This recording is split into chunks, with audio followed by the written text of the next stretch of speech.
Eye-opener, countries are cashing out of fiat. As I advise to friends and family, keeping your wealth in US dollars is a zero-sum game, or near enough to be virtually a zero-sum game if you're lucky. This is unfortunately so if you keep your dollars in most banks. What else could one expect when the interest you might earn every 3 months is less than $1? While banks' fees far exceed $1 every month and inflation devalues your dollars, whether you keep them in a bank, or under your mattress, or in a cookie jar on top of the fridge. In the end, it matters little what you do with your dollars. You are losing wealth just by holding them. This I warned my friends, family, acquaintances and colleagues against. Too bad none of them listened. At $3,000 per Bitcoin, I told family and friends why Bitcoin would have to go up. I was met with claims of Bitcoin being a Ponzi scheme. At $10,000 per Bitcoin, for 2 hours, I explained to a family member who was looking to invest $5,000 that they should buy half a Bitcoin. Today, that $5,000 investment would be much more than half a Bitcoin, which at today's market price would be over $50,000. I had a plan for when to sell some of the Bitcoin to extract their original $5,000 investment and to buy other cryptocurrencies with a much higher rate of return. Did they listen to me? Nope. These family members listened to their financial advisor. I've explained to people that there are cryptocurrencies that actually fund innovation, from video game production to the creation of tangible products like Wi-Fi routers and devices that produced heat in the winter while mining Bitcoin. I even told people about a new smartphone produced by the cryptocurrency that actually paid the owner. While the phone cost $600, it has paid me $1,500 and continues to do so today. By the way, there is a newer version of this phone, but unfortunately the new version does not pay out to its user. Oh well. And it doesn't have to be Bitcoin, as at $1,200, I also bought and advised friends and family to buy gold. What's gold worth today? But this too was not something in which those I'm around wanted to invest. These days I tell people they should invest their money in anything other than dollars.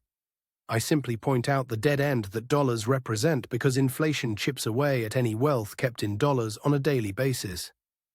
I tried to point out that one simply need to look at how many eggs one could buy before the pandemic, as opposed to how many eggs one could buy afterwards to see how dollars are losing value every day. I've even pointed out that a deeper dive would reveal that countries all over the world have not only stopped buying US dollars, but they are actively selling the dollars they currently hold to get away from America's failing currency and its sanctions. Oh well. Like they say, you can lead a horse to water, but you can't make it drink it. If you think about it, a country's currency would in some ways be reliant on the strength of that country's economy. And who out there would say that the American economy is strong? Those Americans who own stocks might, but how could this be an accurate indicator of a strong economy when 80% of all stocks are held by only 10% of those who own stocks? In such a case as this, the economy is only really good for 10% of the population. When I look out at America's economy, all I see is an increase in only fans who objectify themselves while compromising their future and the future of their children and YouTubers, trying to sell their get-rich schemes, their t-shirts and other merch. I see a population that is increasingly selling its junk colloquially, virtually and literally to one another. I see a population that is driving one another around through Uber or delivering food to one another through Grubhub. I see a population that is making innovators of sites like YouTube, OnlyFans and Grubhub richer. I don't see a strong or strengthening economy, and by extension, I don't see a strong or strengthening currency, especially a fiat currency that's based solely on military might and intervention. Countries of the world are realizing the folly of a unipolar superpower that does not seem interested in a fair or equitable means of sharing resources, innovations, or wealth. Countries of the world are actively seeking to end American hegemony, not only to thrive, but in an effort to survive. Countries can see the burden that American-led and supported wars and proxy wars put on their citizens and their culture.